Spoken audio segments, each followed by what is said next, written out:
बिस्मिल्लाहिर्रहमानिर्रहीम। खैर हज़रात, मैं हूँ अख्तर अब्बास और आप सबको मेरा सलाम पहुँचे। सवालात को चूँकि ढेर बहुत जमा हो गया तो ये video quick fix. Mrs Iftikhar कहती हैं कि मेरी बहू ने आते ही मेरे बेटे को अलग घर लेने पर उकसाया। वो मेरे बेटे को मुझसे अलग करना चाहती है, मुझे क्या करना चाहिए? अच्छा, इस मामले में दो चीज़ें हैं। एक ये कि बहू से बदसलूकी ना कीजिएगा और बहू को थोड़ा प्यार ज़्यादा दे दीजिए। वो डर की वजह से ये सोचती है ना कि मैं अलग हो जाऊंगी तो आपकी डांट नहीं पड़ेगी, जबकि एक्सपेक्टेशन है वो ज़ीरो हो जाएंगी और इसी तौर पे जो मियाँ है वो पूरा उसके पास होगा। तो पहले दो काम ये कर लीजिए।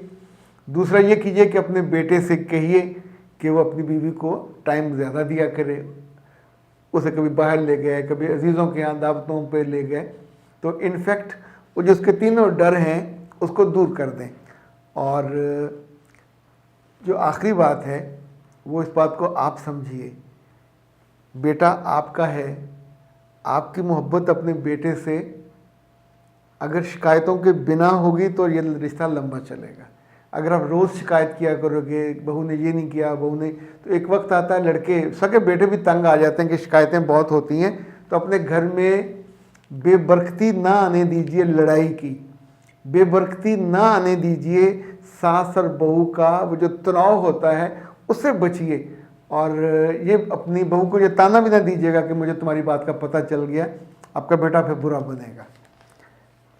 फौजिया, सर मेरी उम्र 23 साल है, जो रिश्ता आया है वो 34 साल का है, क्या मुझे शादी कर लेनी चाहिए? ये उम्र ज़्यादा तो नहीं है? बेटा सच्ची बात ये है कि मैं अगर देखूं दुनिया को तो 38-40 साल में लड़के की अगर उम्र हो तो तब तक तीन चीज़ें होती हैं। वो स्टेबल होता है, घर अपना बना चुका होता है, गाड़ी वाड़ी ले चुका होता है, जॉब में भी अच्छी पोजीशन पे होता है। तो एक मैच्योर उम्र का, बहुत से लोग हैं अपने बहनों की जैसे शादी नहीं कर पाते, तो कोई इशू नहीं है ये। अगर साथ जुड़ा हुआ है, अगर वो उसका चेहरा मुझे दिखा दीजिए, सॉफ्ट है, थोड़ा केयरिंग है, स्ट्रॉन्ग है, स्टेबल है, तो फिर तो इस रिश्ते में कोई हर्ज नहीं है। आप ज़्यादा देर जवान रहोगे, ज़्यादा देर ख्याल करोगे और आपका लाड ज़्यादा देर तक उठाया जाता रहेगा। So no harm. अच्छा जी, सर जी मेरे शौहर बाहर के मुल्क में, मिसेस यूसुफ, ससुराल वालों की आपस में बनती नहीं है और मुझे घर से निकाल दिया है। अब मैं अम्मी की तरफ हूँ, शौहर मुझे ख़र्चा भी नहीं देते और मेरी कोई गलती भी नहीं है, मैं क्या करूँ? मेरे बच्चे, तीन काम कीजिए। पहले अल्लाह से दुआ कीजिए कि अल्लाह आपका मसला हल कर दे। दूसरा, इस ब्लेम गेम से निकल जाइए, फ़ौरन कोई जॉब कर लीजिए ताकि आप कुछ कमाओ, अपने भी खर्च करो, अपने माँ बाप के घर में हो, कोई दिक्कत ना हो। इसको इतना बड़ा मसला ना बनाइए और इस बीच में खुफिया अपने मियाँ से राब्ते में रहें, प्यार मोहब्बत की पींगें, बातें करते रहें। उन्हें, उनके घर वालों को ना पता चले कि आप दोनों आपस में हैं। अगर आपका मियाँ आपसे जुड़ा रहा, आपको पसंद करता रहा, तो कल उस घर की जाने की बजाय वो आपको अपने साथ बाहर के मुल्क में ले जाएगा। लेकिन जो औरत हर वक्त जब भी मुंह खोलेगी शिकायत, कभी पैसे ना मिलने की, कभी माँ बाप की तरफ, अभी मेरे बच्चे नॉर्मल नहीं है आपके साथ ना, वहाँ से घर में सपोर्ट नहीं है, तो इसलिए कोशिश करें कि अपने आप को। नाजिया कहते हैं कि मेरे मियाँ जॉब करते हैं जैसे सबके मियाँ करते हैं, ओके, जितना कमाते हैं घर पे खर्च कर देते हैं। अब मेरे मियाँ का छोटा भाई भी कमाने लग गया है मगर वो घर पे खर्च नहीं करता, तो मुझे क्या करना चाहिए? बेटा आपको कुछ नहीं करना चाहिए। अगर आपका मियाँ खर्च कर रहा है और घर चल रहा है तो नो प्रॉब्लम, उस बीच में आप और आपके बच्चे, आप पे खर्च होता रहेगा। कुछ वक्त आएगा ये अपने आप हो जाता है, जब मियाँ को एहसास हो जाता है कि अब मुझे अपने बच्चों के लिए, अपनी बीवी के लिए अलग प्लॉट भी चाहिए, अलग को घर चाहिए, या कुछ ज़्यादा गाड़ी वाड़ी को लेने का हो, तो अगर आप इसको बार बार डिस्कस करोगे तो घर में फसाद फैलेगा। भाइयों का ज़ब्त, हौसला और बर्दाश्त, कुछ की सारी उम्र होती है, कुछ की ज़रा कम होती है। तो मुमकिन है छोटे भाई साहब को खुद कुछ अरसे बाद ख्याल हो जाए, वो घर की ग्रॉसरी लाने लग जाए, बिल लेने लग जाए, तो आप नई पार्टी बनेंगे। ये वो अपनी अम्मा से कह के कर ले, अब्बा से कह के कर ले, आप पार्टी नहीं बनोगे। और जनाब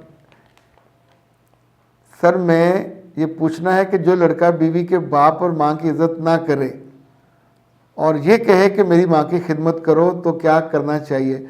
मेरे बच्चे, अपने मियाँ की बात माननी चाहिए। आप कुछ ऐसा करते हो कि आपकी माँ और बाप को वो फिर बुरा भला कहता है, वो यही कहता होगा ना कि उन्होंने तरबियत अच्छी नहीं की, उन्होंने आपको समझाया बुझाया अच्छा नहीं है। प्यारे बच्चे, अगर लड़कियां इस बात को समझ जाएं तो ये 100 बातों में से टॉप की बात है, और नीचे भी 100 यही बातें हैं। आप शादी के बाद उस घर में ऐश करने नहीं गए होते। ये आपकी ज़िंदगी का, उस ज़िंदगी का आगाज़ है जहाँ शौहर ने और उसके रिश्तों ने आपको आज़माना है कि आप इतने काबिल एतमाद, इतने काबिल भरोसा, इतने काबिल मोहब्बत और इतनी काबिल इज़्ज़त हो कि उम्र भर उसके ख़ानदान में आप जज़ब हो सकते हो। आपका इम्तहान है, मियाँ का नहीं है।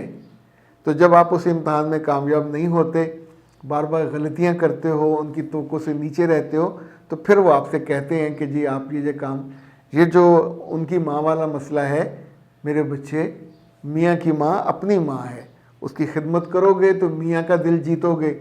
अच्छा, नहीं खिदमत करोगे, वो आपको नहीं रखेगा तो बुरा, वो खिदमत करने के लिए और बीवी ले आए तो आपके लिए और बुरा। तो आपका फ़ायदा इसी में है कि अपनी सास की माँ समझ के खिदमत करें, और जो जो आपके मियाँ साहब आपसे शिकायतें करते हैं या आपको शिकवा करते हैं, उनको कागज़ पर लिख लिया करें। कम से कम एक महीने में 3-4 दफ़ा हो रही हैं आपसे शिकायतें, तभी वो आपसे, जब आपके माँ या बाप को बुरा कहते हैं। वरना किसी भी बंदे का दिमाग ख़राब नहीं होता, कोई पागल नहीं होता कि जिनकी बेटी उसके पास है उनको बुरा भला कहे। बंदा तंग आके इस तरह की हरकतें करता है। लेकिन जनाब आखिरी जो है ज़हूर साहब हैं। ज़हूर साहब कहते हैं जी मेरे रोज़े ठीक चल रहे हैं पर मेरा पेट बड़ा हो गया, मैं क्या करूं? अभी तो पेट और बड़ा होगा अगर आपने एहतियात ना की। आप जो मुरगन चीज़ें ज़रा कम कर दीजिए, और सहरी के बाद ज़रूर वॉक किया करें। इस तौर पे असर के बाद ज़रूर वॉक किया करें। मैंने पिछले दिनों एक हदीस पढ़ी, जो नमाज फ़जर के बाद अल्लाह का ज़िक्र करता है, अल्लाह उसको बहुत पसंद करता है। इस तौर पे असर और मगरिब के दरमियान आप वॉक करते हुए अल्लाह का ज़िक्र करें, दुरूद शरीफ पढ़ें, अल्लाह के नामों का तीसरा कलमा पढ़ें। 10 चीज़ें हैं जो आपको अल्लाह के करीब करेंगी, और साथ ही आपका जो वज़न है उसको भी काबू करेंगी।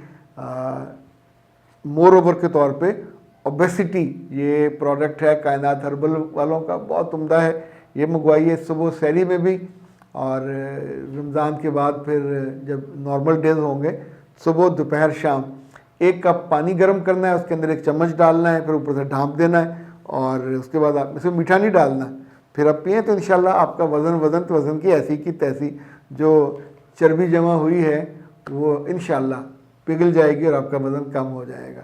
मंगवाने का उनका जो है तरीका आसान है, 034165782626। अख्तर अब्बास को दीजिए इजाज़त। अस्सलाम वालेकुम।